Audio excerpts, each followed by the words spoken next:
Thank you. Well, welcome to the Beyond Built podcast. We are joined by one of my favorite people to learn from. I tell people that I meet in the sports world a lot that the two people I learn the most from personally are you and Andy Galpin. I think it's 1A and 1B. And I mean that. And I think it's what I appreciate most about both of you is you are both sport people, but you're not fixated and like, oh, we shouldn't do this. Everything is like, it depends and there's context. And I find that to be a little bit rare. I think at some point everybody in the space kind of gets into their biases. So it's awesome to be able to have guys like you who not only lead research, but you guys are in the field. You guys are actively doing the work. You're not closed off to any ideas. You guys question things. I think that's a big value in especially in the sports industry, is being able to continue to question things even when the systems or the models you've developed are really, really good, still continuing to have like a curious mind. So we're joined by Dr. Mike Isratel. I don't know, what's the best way to intro you? Are you the owner of RP, or like, how do you prefer being introduced? There we go. Yo, good. Who knows? Thank you so much for the kind words, by the way, Farshad. I don't know. Co-founder is the most technically correct thing to say about RP and I. But yeah, that's I don't really care how I'm introduced. I never really. If you introduce me with the wrong name, it's totally fine too. I'm just here to chat about muscle stuff. So just say find him on YouTube, and that's good enough. Yeah, I think that's a pretty easy way. I kind of want to just jump right off the bat. We've heard some of your story on other podcasts, and like kind of the path that got you into lifting weights. But one thing that I don't think we've ever really heard is who has been like your biggest influence in wanting to get into sports science and muscle and building better athletes. Because I remember on one of the podcasts we listened to, your big thing was when you went to school, you're like, this is how we make athletes better. And you're like, yes, this is what I signed up for. Who are some of those people who influenced you? Because I think a lot of people see the incredible work you guys do. I don't always think everybody realizes like there's a path before the path that you guys help carve. So I'm very curious what that looked like for you. Oh, that's a good question. I'd have to think about that for a second. So I have some inspirations in the scientific world, in some of the sports science world, and some inspirations in the muscle world. And some of them are quite different from each other. But I know that I can track a little bit over my timeline. This is the nerdiest thing, maybe not the nerdiest thing I'll say on this podcast, as I'm sure it was more nerdy stuff ahead, but the person who really got me into lifting for real was one of my high school science teachers. And he was the first person that made me squat deep. And I was like, this is insane. This is just unsustainable. Why are people doing this? And I was like, okay, I'm bought in. But he clued me into the first book I really ever read about this, which was Arnold Schwarzenegger, The Education of a Bodybuilder. And I read that book a few times and looked at a lot of pictures, and I really was lifting weights already at the time. I was in high school. I really started to fall in love with lifting culture through that book. Gold's Gym, the golden era, or whatever that was in the 70s. And I was like, man, like building muscle looks really fun. And I was already doing it. And so I can't possibly say that Arnold wasn't an influence, but I'll say another thing, actually. This is ridiculous. I can't believe I'm saying this live. One of my friends is a good follow on Instagram, Shimmy Hacker. He'll think this is the funniest thing in the world when he hears this. But when I was like 7 years old, and I just come to America from the former Soviet Union, and one of the first movies I saw, and it was like on a lot, so I saw it a bunch, American Ninja 2. Not American Ninja, American Ninja 2, starring Michael Dudikoff, who is the guy. I don't know if he has any relationship to lifting weights. And then a gentleman, I believe, named Steve James. And Steve James was an African-American fellow. And he, in retrospect, I've seen the movies as an adult, and it's like, with all due, transparency, compared to me now, I'm like 18 times his size or something like that. But you guys know, like when you're a little kid, who you thought was muscular back in the day, you were like, oh, that's like just a regular person with biceps. Like a lot of people think Vin Diesel is jacked. You're like, compared to That's who? exactly Like, who I thought of. yes, yes, and people say that all the time, but nonetheless, I remember. So Steve James was he was not an American ninja, but he was in the special forces in that movie, and he beat up a bunch of ninjas. And while Michael Dudikoff, the main character, he used ninjutsu, right, and he did all super well fighting evil ninja. I'll be very clear. This is actually the plot of the movie. Then they were fighting genetically engineered by drug dealers, ninjas that were genetically engineered as military weapons by drug dealers in the Caribbean. Unbelievable plot. So it was one of the worst 80s movies of all time, bar none. But Steve James was so jacked compared to everyone else. And he didn't really like use a ton of technique in his fighting. Like that's how the character was. Like he had definite technique, but he just did a lot of power moves. And I was like 7, and I was like, that guy's got it figured out. And eventually, when I started lifting and started getting bigger, that's kind of where I wanted to take the whole thing. Was like, I just wanted to be like take that, ninjas. And it sounds absolutely absurd, and it totally is. But like Steve James is really the first person that I ever saw that was like, holy crap, so muscular. And then education of a bodybuilder. And then I remember there was a guy who's still a family friend, Eugene. He was an amateur bodybuilder in Michigan when I was still in high school. And I remember meeting him in real life, and he was like a pretty lean, 210 pounds or something, and like 5'9". And I was like, oh, he was so big compared to regular people that I was like, oh my God. Like, and he was super nice, and he talked to me. And I was like, like if someone you look up to is nice to you and talks to you for even a conversation, if you're a little kid, that can, man, I think that can do something, and it sort of brings you in. It's kind of like, hey, like this is for you as well if you want to do it. And that set me off on a course. And I have tons of other people I looked up to. Dennis James, do you guys know who that is? Former pro bodybuilder Dennis James. He's a good coach now. I remember seeing pictures of Dennis James back in the early 2000s. I was like, how does he move? How is it possible that someone has this much muscle? And still, there have not been that many bodybuilders bigger than Dennis James. It was just unbelievable. I remember seeing him like in his most muscular, and I was like, whatever that is, I need some of that. Like that is astonishing. And that got me into training. And then I started reading a bunch of flex magazines and muscular development magazines, saw pictures of Kevin LeBron. And then it was just like more and more of that stuff. So that's on the bodybuilding inspiration side.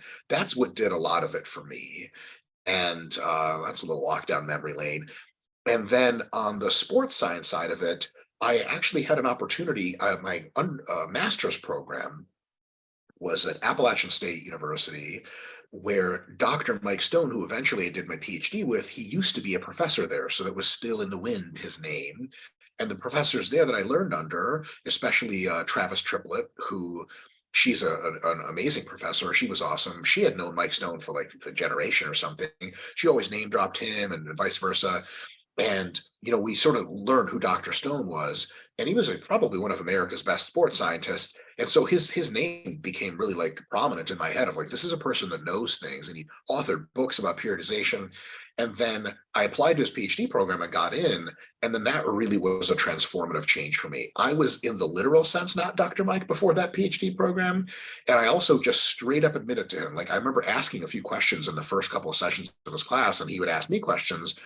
And I remember one time he sort of laughed and he was like, don't you know any sports science? And I was like, no, because when I went mostly my undergrad program at the University of Michigan, and to a large extent my master's program too at Appalachian State, did not prepare us to train athletes. It was clinical stuff and underlying physiology, and they did an unbelievable job with that.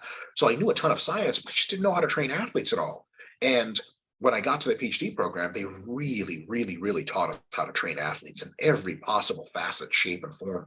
I truly came into my own. And Dr. Stone's a curmudgeon-y character. He's sometimes not a very nice guy, but what he did in the program he had and the opportunity he gave me and all the lessons he taught, I mean, it just like I'm just like if you're making a carving a Dr. Stone statue, I'm just a chip that flies off and goes somewhere else. Like, that's how I see it. Huge, huge influence.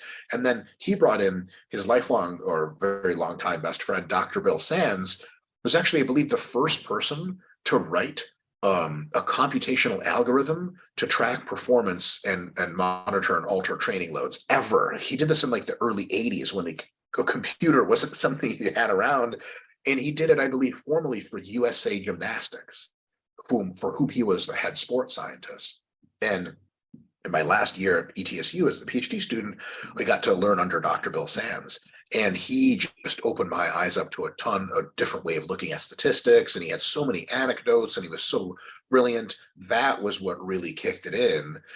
And then those are really a lot of my biggest influences as far as sports science and hypertrophy.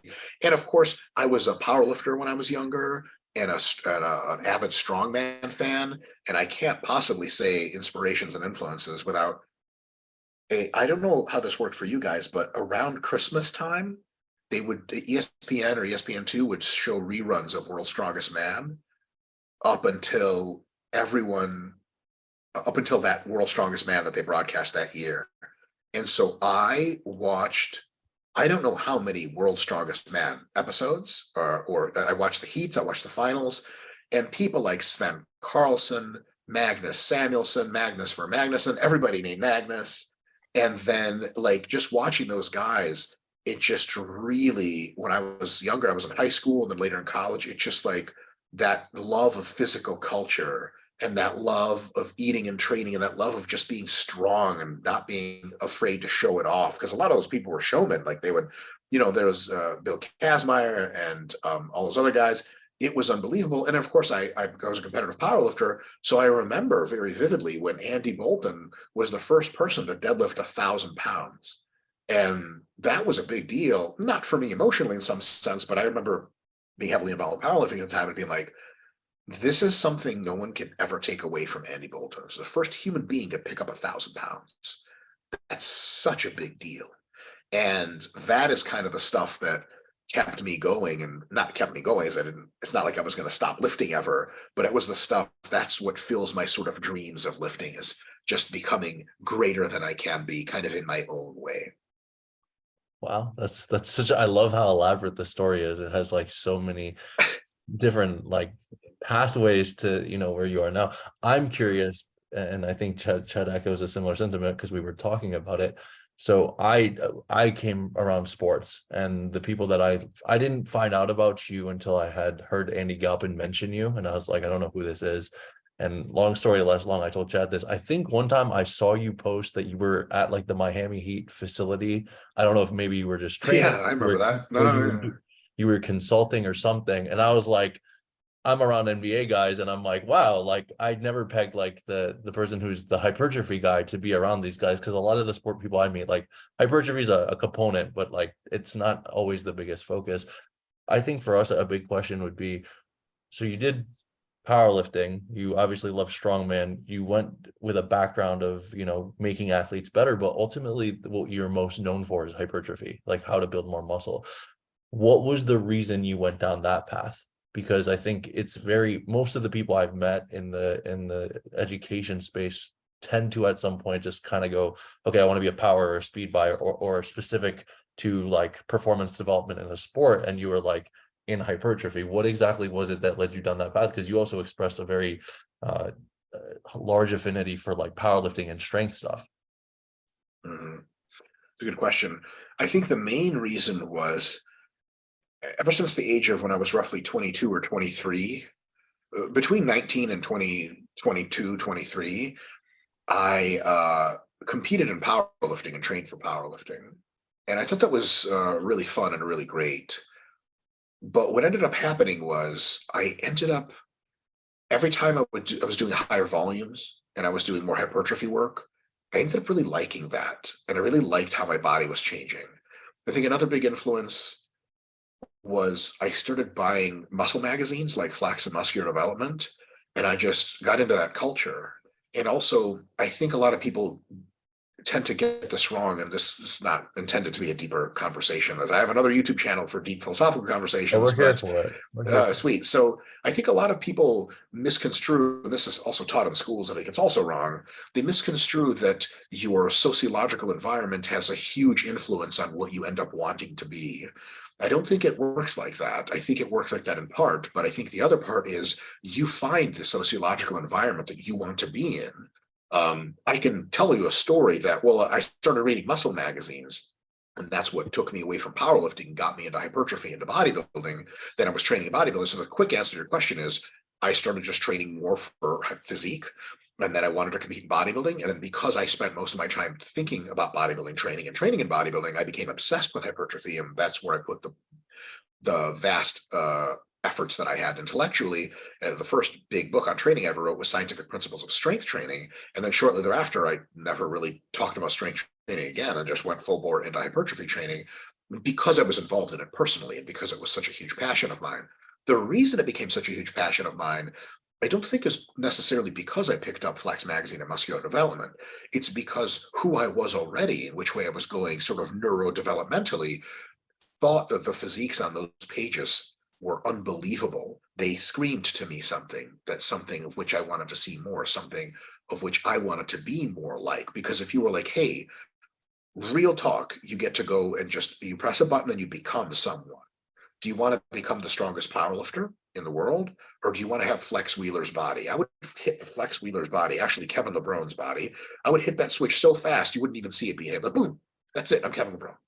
And obviously there's nuance to that where like, I don't want to just have his body.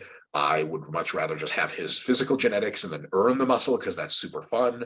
But that process of growing into a really cool art form, even though my art form version is like, the equivalent of a tank or something as expressed as a human. I don't exactly have an aesthetic physique. It's just like I have more of a Branchborn-esque situation. But it's that I was drawn to that. And that I think is what also made me buy those muscle magazines and read them cover to cover. Because I also bought plenty of powerlifting magazines and I read them and it was fun, but I was drawn more towards bodybuilding. At the end of the day, I just think it looks really, really cool. And I really like the training. I like the slow eccentrics. I like getting a huge pump. I like to feel the stretch. Strength training felt great, but after a while, I was like, man, this is a lot of joint pain. I don't even get a pump from this. And I feel like I'm trying hard, but my muscles just feel hurt and not like they're growing or anything. I just became obsessed with chasing the look and experiencing the look. So, like, if I do my third set of leg presses and I pull my quads up in the mirror and it's just like riddled with veins, I'm living the life, man. I don't want to be anywhere else. That's amazing. And I look at bodybuilding pictures in a similar way now as I always did. Maybe not always, but ever since I got into the sport, much younger, I still look at the pictures as, whoa, yeah. Like, and I'm, people say like, oh, I'm a fan of XYZ's physique or a fan of this other person's physique. I definitely have a little bit of it. I'm a fan of kind of all of the ultra jacked, freaky people because I'm like, this is so like seeing a guy's hamstring hang off his body is like just something unbelievable about that. And it's almost like I'll make an analogy maybe. It's like when you're a little kid and you see your first garbage truck, it's huge and it's weird and it roars and you're like, oh, you feel like you're seeing a mammoth or something like that. That like when you see Marcus Rule for the first time, you're like, that is the human being garbage truck. And I want to be that somehow, some way. And it's like, it's amazing that my own body now is like, this looks sort of like that. And that's kind of the path that I was on. And I don't think it has much to do with influence. I think it something in early childhood or in my genetics, probably some combination of both. Just big and jacked and ripped is the thing I ended up growing into liking. It wasn't always like that because I remember when I was in like 11th grade, I was getting to be like 135 and I was like, you know what I want? I want the Bruce Lee physique. Just want to be ripped and have little muscles. I don't want to be big. And then in my senior year, I got up to 160 pounds and I saw a rounded look for the first time in my pecs and in my shoulders and triceps. And I was like, what the fuck is that? I want that. And it never stopped. I love it. And I totally resonate and relate with that as well. At first, I thought the big dream was, oh, I want to, put on my first 15 pounds. And once I was like that, I'm like, this is why you made that channel. Dr. Mike loves making progress. Like, well, there you go. Oh yeah, totally. There you go. It's addicting in the best way possible too. Yeah. Yeah. So I'm very curious, having been in both sport and bodybuilding, this is something that when I first met Farshad, and we got into chatting, I was really making progress of my own and watching these YouTubers kind of do it. I'm like, okay, well, everything's like 4 sets of 12. And as long as I'm training relatively hard, I'll grow. And I mean, it got me somewhere. And then when I started talking to Far and he started talking about this periodization thing and like how this sport applies to bodybuilding thing, I was like, what do you mean, dude? And everything that we see today, it's just the bro bodybuilding. I really don't think that these bro bodybuilders understand that what they're applying is actually from sports science. So I'm very curious, what things really carry over from sport into bodybuilding that maybe the mass audience that's listening to this are not fully aware of yet? I'm curious what carries over from you being in sport and in bodybuilding both. What do you think are the big things that carry over from sports science directly into hypertrophy training?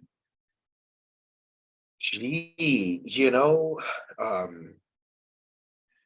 it's kind of like asking the question of what, this is going to be a strained analogy, but I nonetheless think it's going to be a little bit valid. It's going to be like, what from a formal chef's education, let's say in continental French cuisine, which I also have. I'm kidding. I don't have any. I can't microwave a fucking hot dog without making it blow up. But I think blowing it up is the point. No, so it's like if you ask someone who is a continental cuisine trained, classically trained chef, they start getting into competitions where it's like cookout competitions, like burgers, hot dogs, barbecue, and like, they're like going to county fairs and making their chili or whatever. You ask them, hey, like, what from your culinary education carries over? And they would look at you and be like, everything? What the hell are you talking about? Yeah, the recipes are different, but the idea that making food has an end goal, it has a structure, there is a process. You don't just do stuff. You write down how much of each ingredient you're putting in. You play around with the ingredients to find that balance. You know that there are phases to cooking. You don't just mix everything in the cake and put it in the oven. You put the icing on at a different time. There is a system. So in proper sports training, there is a system, and in bodybuilding is just another sport in that system. So to answer your question of what do you bring from sport training to bodybuilding, if the question is what do you bring from training soccer players to bodybuilding, I could say, okay, well, there's some things you bring over, some things you don't. But bodybuilding falls entirely under sport training. It is a sport. I mean, you could say it's not a sport, it's a pageant. I have all the time in the world for that. I don't care. I love bodybuilding anyway. If someone's like, well, these aren't really athletes, I'm like, sweet, they just look cool. Get out of my face. Who cares? Right. And a DJ's not really a musician, but he's selling out $1 million sets, so go to hell. So at the end of the day, everything, and by that I mean periodization, which is the science and sometimes art, but as much science as possible, of making athletes, of improving the rate of gains, of minimizing the potential for injury, and also peaking individuals for performance at specific times. Now, there are elements of periodization that apply a little bit less and a little bit more depending on the sport. For example, curling. You guys know curling, that weird Canadian ice sport where they do the thing? The minimizing injury risk in curling is just really not hard because, Jesus, it's not a contact sport. It's not an overload sport. It's mostly a skill game. So that's like, yeah, that's not a thing. Peaking for curling performance, like, yeah, like, I don't know, probably not complicated. You're not going to ultra fatigue yourself with crazy rounds of curling. I could be speaking out of turn. Maybe curling is really intense. I have no idea. It just doesn't seem like it, right? But there's one of the things survives in periodization is that you can train in ways for curling that optimize progress. And like, it's a very difficult sport. It's unreal skill based. Like, you think curling is easy until you try it. And you're like, I can't get into any of the circles.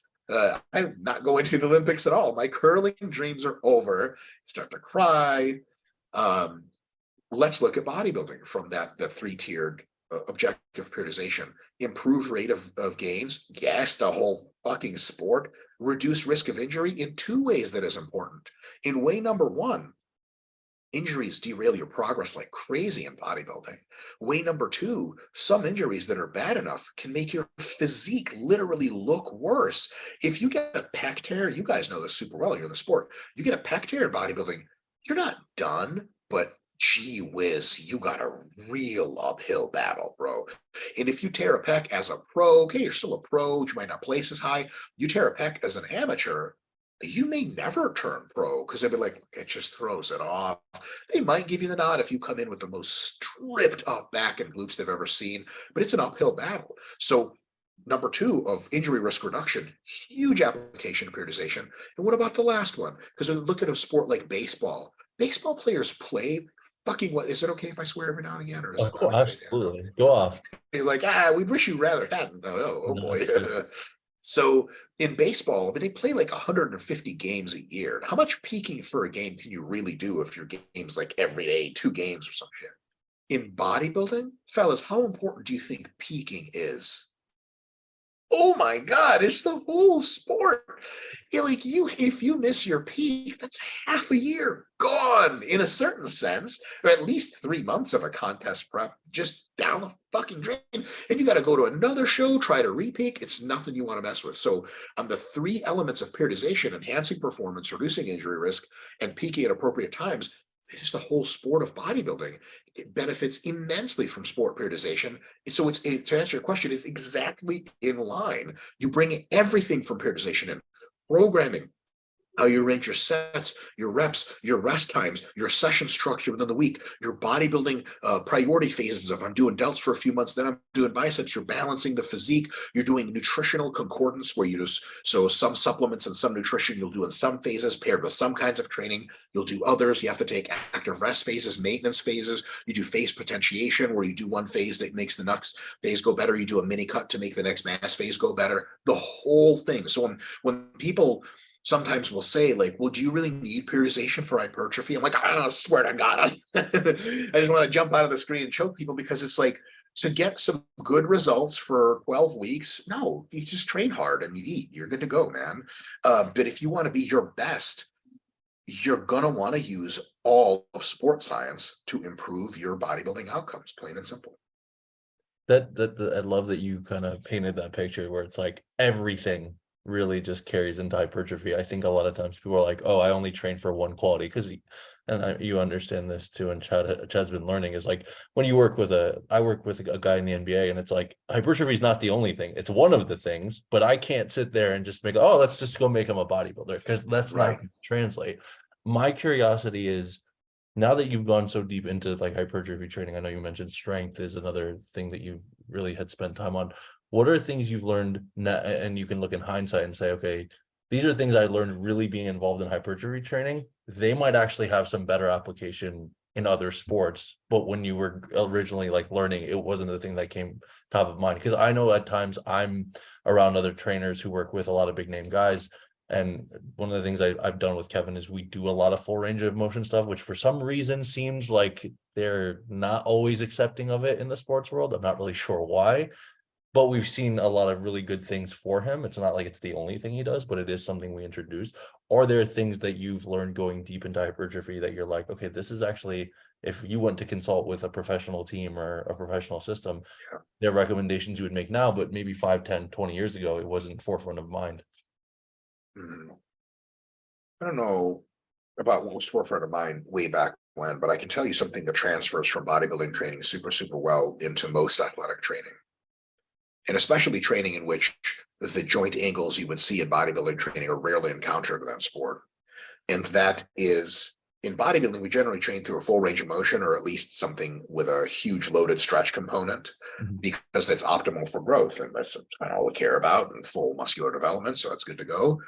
But in probably most sports, some core of your lifting throughout the year, or at least many phases through the year, should be spent at least some of the time in very full ranges of motion at deep stretches and full contractions, because what you're doing is you're making your joints, connective tissues, and your muscles stronger and more resilient to any potential injury, because you're essentially, and I hate that this term is way overused, it's a stupid term, bulletproofing, let's say armor plating, because that's how thick the armor is. Maybe there's a bullet that can go through. If you have someone who has competence with loads much greater than they're typically used to through a full range of motion of their body. Give me a basketball player. I want to see him be able to do a few reps of full range of motion pull-ups, full range of motion dips, super ROM laterals all the way up and down, deep squats, ultra deep stiff-legged deadlifts or glute ham raises.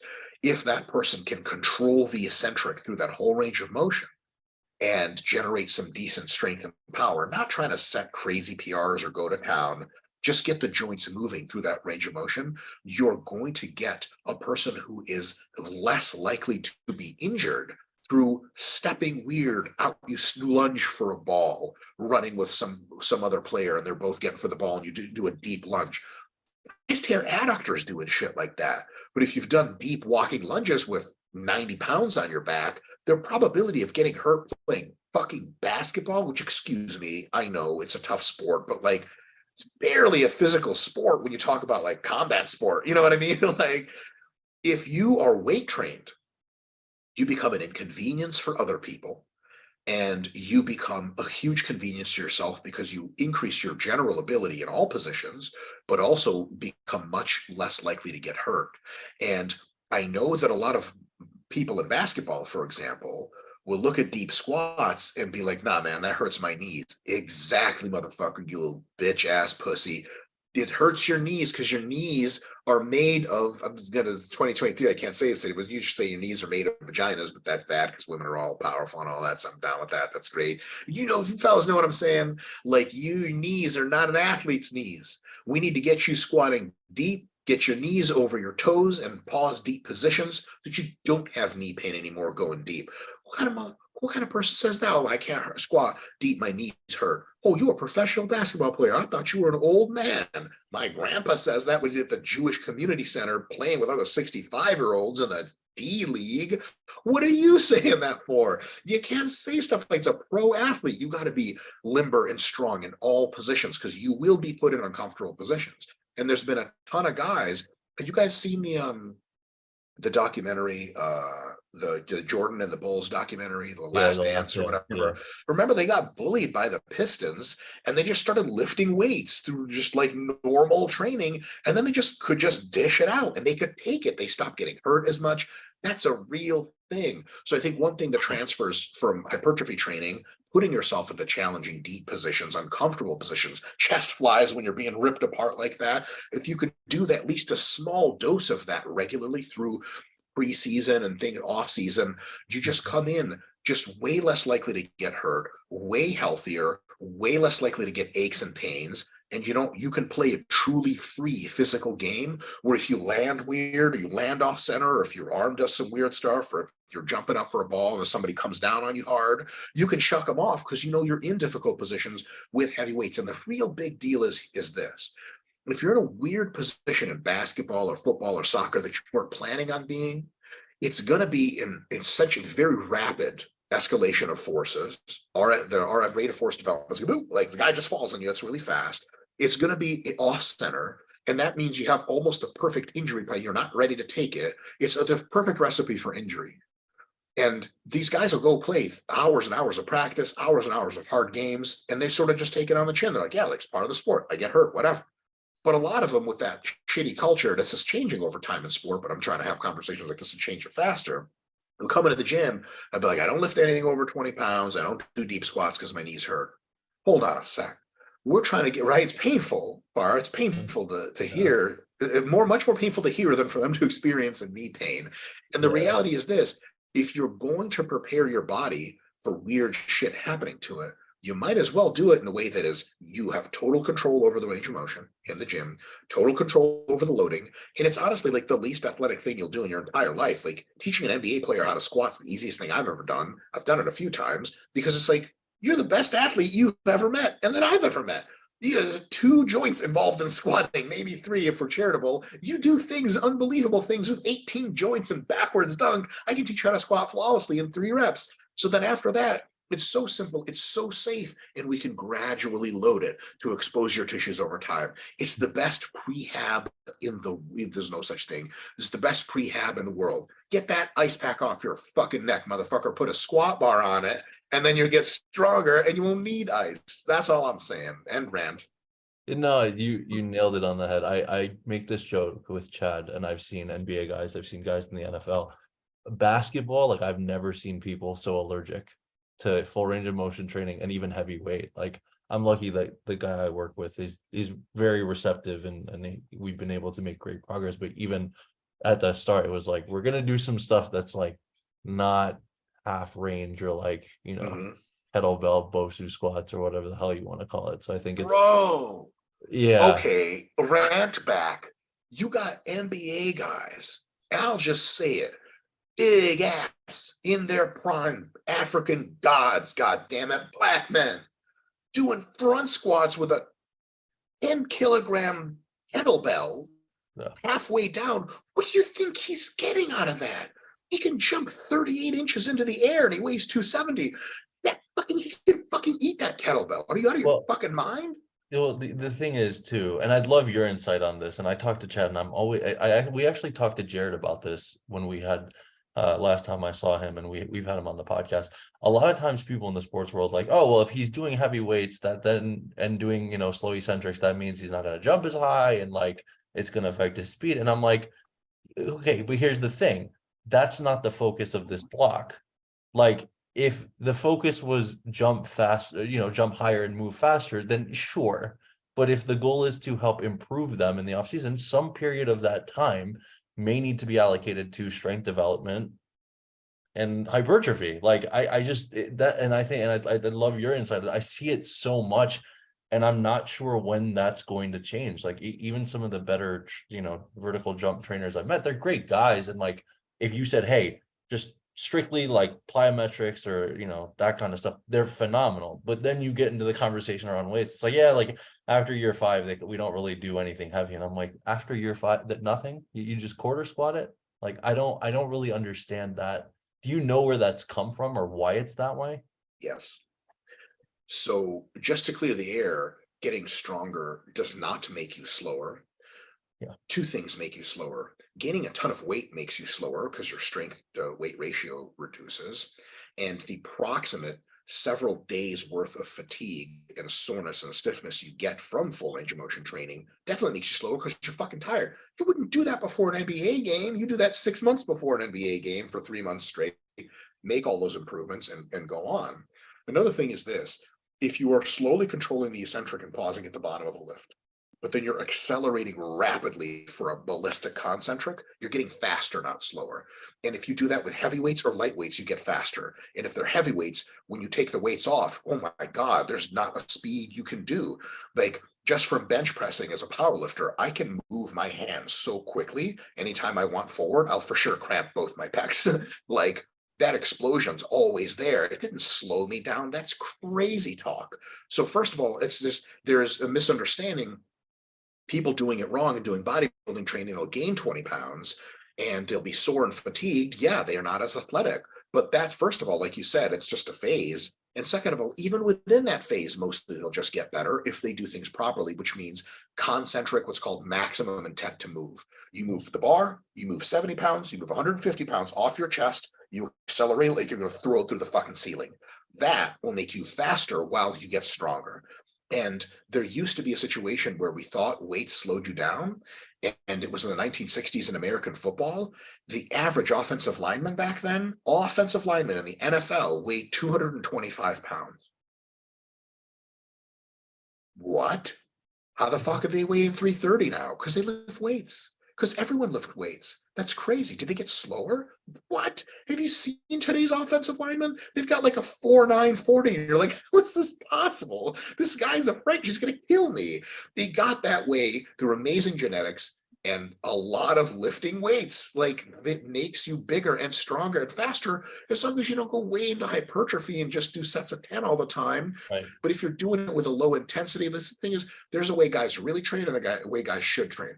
Seen a lot of pro athletes train with weights. They're moving slow because they're lazy. No one gets on them. It's weight training. They're tired from their sport. They're trying to save energy for their sport. And then, of course, they don't get the right kind of adaptations. But they've done a lot of measurement of jump height, for example, at the Olympic Training Center that the United States runs. And whenever you put a bar on their back, the throwers and the weightlifters would outjump everyone, including the high jumpers, because the high jumpers have the technique to do the thing, but at just a straight vertical jump, the weightlifters and throwers beat everyone. Why? Because they're used to coming up ballistically with hundreds of pounds, and then you take the weight off, like, oh, this shit is easy as hell. I can jump as high as I want.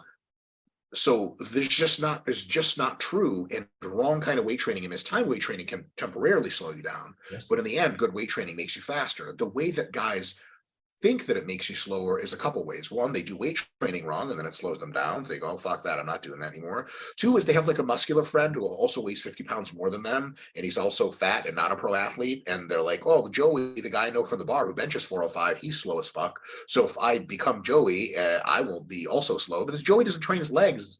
And he's also like an Italian mobster, and he weighs 260 and he's got diabetes. Like, that's not the guy you want to compare to. But a lot of people think muscle buff dudes equals what you get from weight training with athletes, and it's not. Weight trained athletes are slightly muscular, more leaner versions of themselves that could jump higher, run faster, hit harder.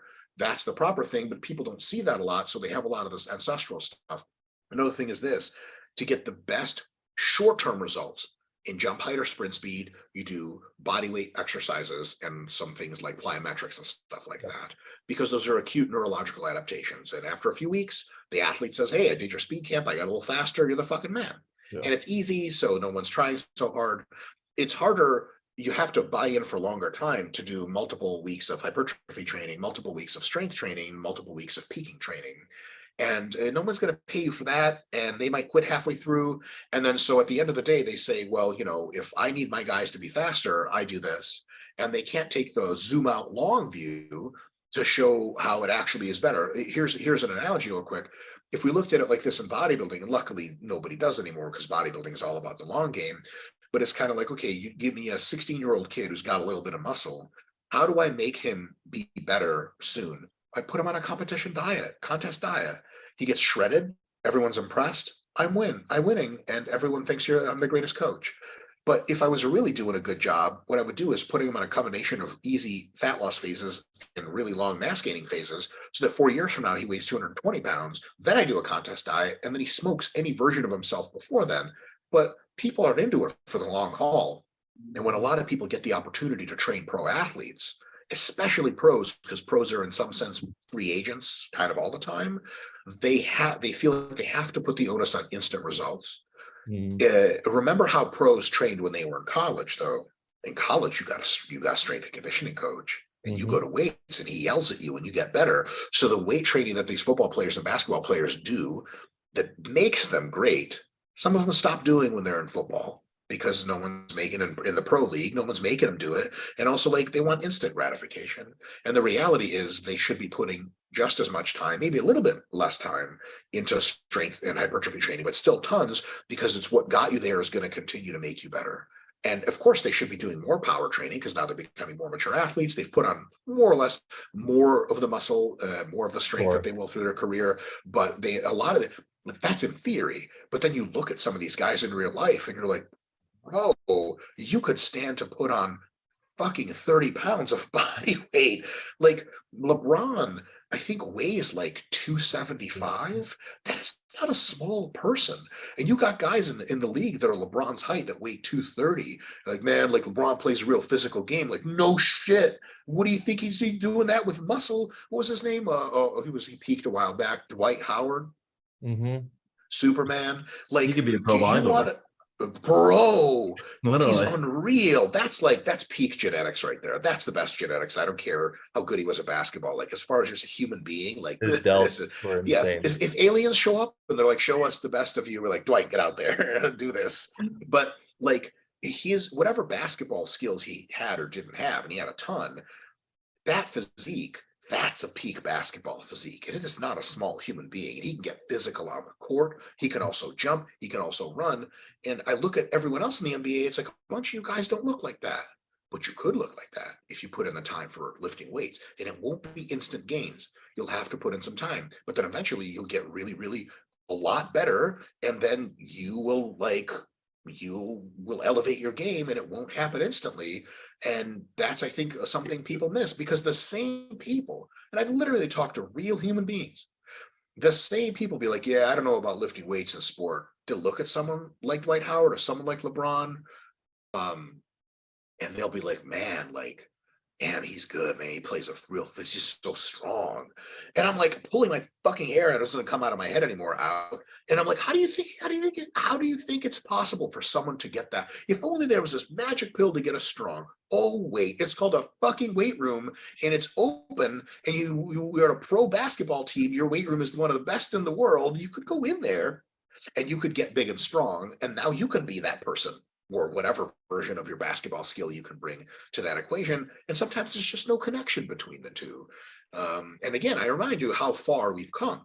In the 1960s, they thought lifting weights made you muscle bound and slow.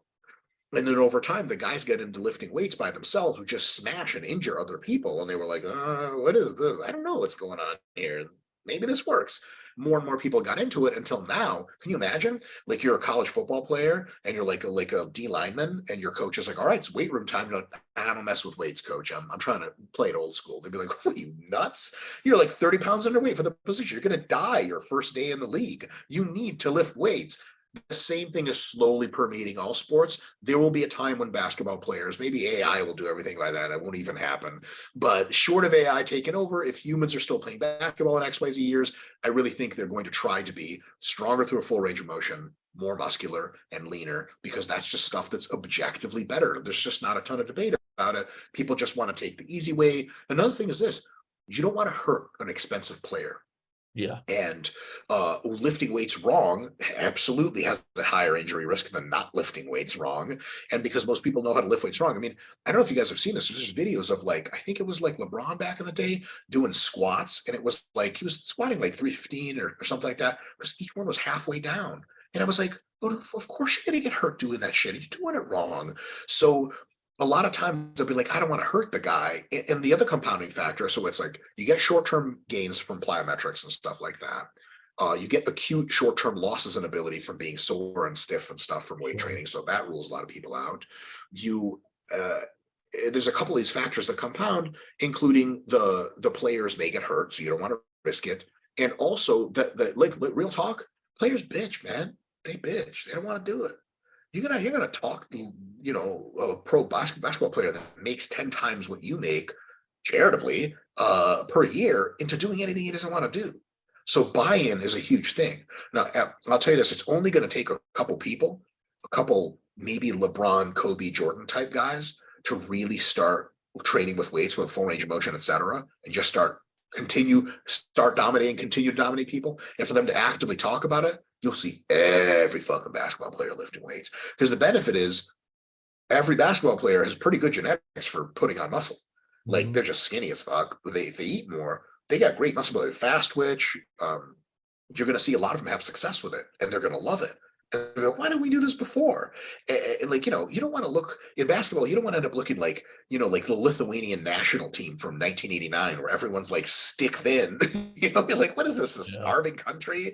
So at the end of the day, I think it's going to go in that direction. But a lot of it is about player buy-in. And if they have someone to look up to that really promulgates the idea of lifting weights is really awesome, and they're really good, that'll do a lot of the work. But as yet, that still hasn't really, really happened. I'm very curious. I think there's also a stat, by the way, that showed that Stephen Curry has played 13 seasons and I think gained like 10 or 11 pounds over the course of those 13 seasons. So when you speak to not being in it for the instantaneous result, but slowly, it's like what, 3-4 months out of the year to slowly progress and improve, like that really shows. And obviously that shows in his performance and how durable of a but he's player. also known for being meticulous as fuck. Yeah. And so he's in it for the long game. He's sharp as shit. He wants, you guys ever see him do his like free throw practice where you're like, Yeah. how many free throws have you shot in your life? He doesn't care. He's just going to keep training. So for him, that buy-in is much easier than for your average player, even in the league, who's like, man, fuck that. And you're like, I hear you. This lifting weights is painful and shitty. Sorry, I cut you off. Please. No, you're good. I'm gonna kind of flip the switch here and speak about hypertrophy and specifically glute hypertrophy, because I'm very, very curious on your take with this. And it always comes back to glute hypertrophy. Damn it. That's nice. Basketball's cool. What about ass? Yes. This is what people are here for. So, I mean, we see it on the internet. We see, hip thrusts done in this range of motion with slow concentrics, right? To feel it as much as they can. And then there's all kinds of things that are going on, right? I've ultimately picked up from seeing you guys and with Jared, and I've spoken to him about it, is minimal use of thrusts. The use of movements like deficit reverse lunges, sumo deficit deadlifts, good mornings, SLDL, getting the glutes into a very, very deep stretch. Right. So I'm curious in your outlook on, okay, how useful are the use of hip thrusts when it comes to glute hypertrophy? Maybe in comparison to these movements, do we really need all of it in congruence? I'm very curious on your take of the use of hip thrust for glute hypertrophy in comparison to maybe those exercises that get you into that deep stretch and that disadvantageous position. Great question. Recently, I was actually on a podcast earlier today talking about partial ranges of motion in the stretched position. Mm-hmm. And the research is mounting quickly that this is a very excellent way of training for hypertrophy. And the research is also mounting even more quickly that peak contraction, top range partials, probably the worst way to train for hypertrophy. And that's exactly what a hip thrust is by design. Because if you go deeper, the force factors are off and you can't load the movement anymore.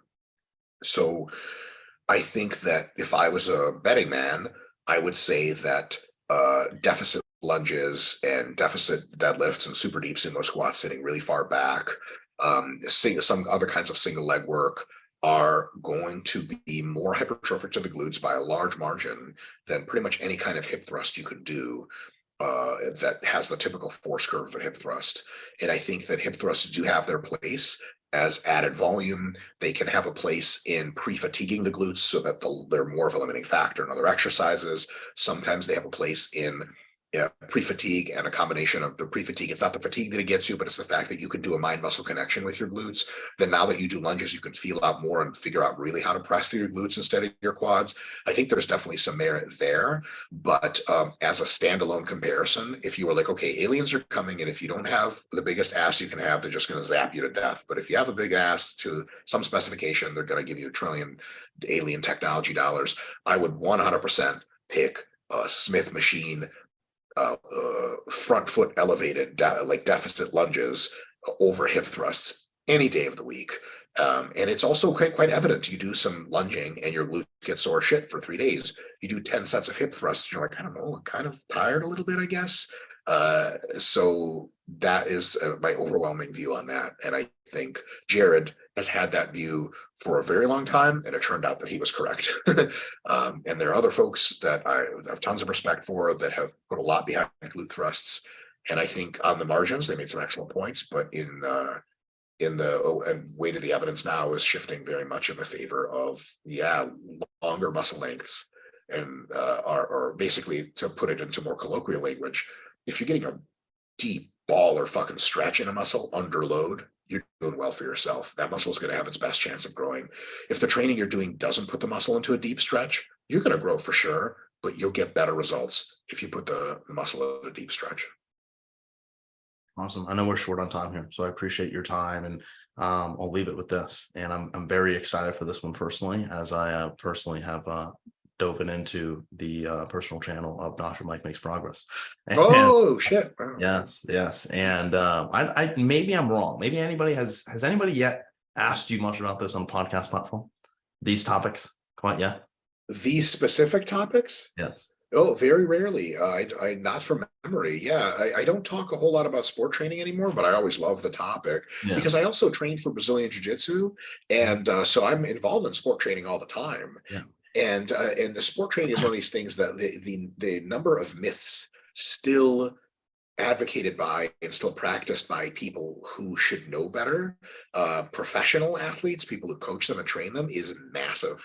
And there's a huge opportunity for folks like yourselves to make a dent in that and try to get some education going for future coaches. I think there's a chance that we may not be able to influence top elite athletes much, but I think with all of the information we're trying to get out, you guys and me and other folks like us, that is the next generation of strength and conditioning coaches are growing up on a lot of our content. And when they are, in 10 years, when they're the people who are head strength and conditioning coaches, there's going to be a new paradigm. Because coming in and being like, you can get an assistant strength coach job 20 years ago by being like, yeah, I'm not big into weights, I'm big into plyos, and like, you're in. Nowadays, and especially in 10 years, I think it's going to be very unlikely. I think most people are going to be like, you know what, man, you don't know anything. Did you miss the last 20 years of research and all this other stuff? So I think over time, it's good to be a part of the process that exposes athletics and periodization and all that stuff to more science. And bodybuilding, we're doing it all the time and it's working. But in sports, man, and there's lots of sports where they're so far behind in what they're doing practice-wise that it's kind of baffling. But that just means a positive outlook is there's more opportunity for improvement. Absolutely. So yeah, I mean, we've gotten to cover a lot of physicality in terms of transformation and looking to perform at peak levels. And for us, what we've really built our community upon is the fact that, when it comes to transformation physically, it's more than just a physical game. And if it was only physical, everybody would be gargantuan. Yeah, it'd be straightforward. And so I'm curious, like for you, what is maybe one piece of advice that you would have given to a younger version of Dr. Mike? Now, actually, Mike maybe not have been Dr. Mike yet. Dr. Mike, it's always Dr. Mike. Maybe 2-year-old Dr. Mike. Yeah, there we go. Maybe a time that you were challenged, and with everything that you've been putting out in terms of learning on even the new channel, with you talking about your philosophies about making progress and your enjoyment of that. What is maybe one piece of advice that a younger version of yourself would have really appreciated if you can kind of go back to one of those moments? Yeah, totally. I have an exact scenario in mind. So I wrestled in high school, but after each season, I would not wrestle. And then I would come back and wrestle a season like most high school wrestlers did. And what I would go back in time to tell myself is you should practice sport in a sustainable, fun, and enjoyable way a few times a week and minimize how much extra stuff you're doing, drill just a few moves, and drill them and do live work occasionally here and there year round. You can take 2 weeks off here. You can take a month off for the summer. Don't take 9 months off. And a lot of athletes will play their sport and be really good at it, but they'll go in and out. They'll do it for a season in high school and then leave, a season in high school and then leave, a season in high school and leave. If you just stick through it, especially in a sport like wrestling, you just keep doing it, then you just get really good. My wife and I are now train jiu-jitsu together. We train at home. She's my training partner, so I'm teaching her jiu-jitsu and we're training together. We drill a lot. And some days we may get to 3 or 4 jiu-jitsu training sessions. Some days, some weeks we do 3 or 4 sessions. Some weeks we only do 1 or 2 because we're traveling or something, but we're never just quitting for weeks and months at a time. And over time, we're just getting really slick. And it's those thankless hours of consistent reps you put in that are going to make you as good as you can be. And it's going to take a long time, but at some point, you're just going to have put so much time in, you're just going to beat everyone because you've been around a long time. And if you ever look at who wins state championships in wrestling and goes on to the next level, it's all people who have been wrestling since they were 4, 6, 8, and they don't not wrestle. They wrestle in some capacity year round. And that's true for so many sports. And it's so true for hypertrophy too, because I know people that have really great bodybuilding genetics, and you meet them and they kind of look a little deflated and you're like, what's up, man? How you doing? I'm saying I've been away from the sport a little bit last couple of months. I really haven't been training much. And I'm just I'm in public. So I go, oh, that's cool. It's dope. Shit happens. You feel me? But inside I'm rolling my eyes through my head. What are you doing? What are you doing? You can't go into a competition and be pissed that you took third. The guy who took second and first, they never quit. Don't quit.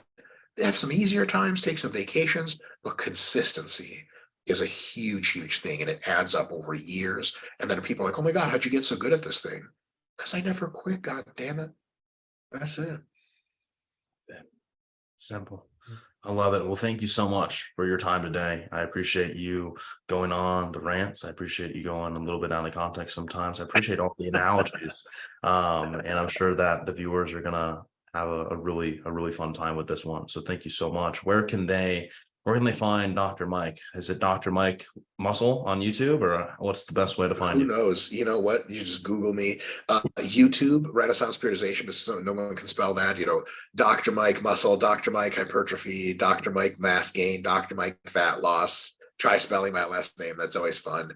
And then I'll be on there, and just click on a picture or video of my face, subscribe to the channel, and voila, we put out content, just streams of content all the time. And it's all some combination of informational and my awful attempts at humor that have landed me so far 0 friends. But I'm curious to make friends in the future. I've heard friends are great. Thank you so much. Thanks, guys.